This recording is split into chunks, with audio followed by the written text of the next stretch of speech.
Reflexió. Conflicte lingüístic. No gires la llengua.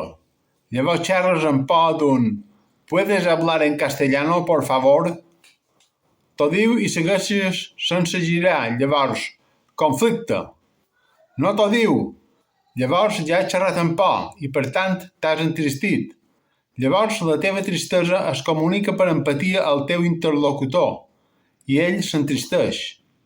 Llavors, com que l'has entristit, li caus malament i tu, per altra banda, associes la teva tristesa al teu interlocutor perquè has xerrat amb por per mor d'ell. Llavors et cau malament. Llavors vos rodieu. Conflicte. Gires la llengua. Llavors t'entristeixes perquè no ets espontani.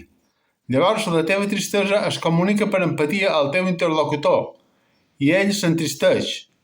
Llavors, com que l'has entristit, li caus malament i tu, per altra banda, associes la teva tristesa al teu interlocutor perquè has hagut de girar la llengua per mor d'ell. Llavors et cau malament. Llavors vos rodieu. Conflicte. Solució. Callar i no pensar, cosa que no faig.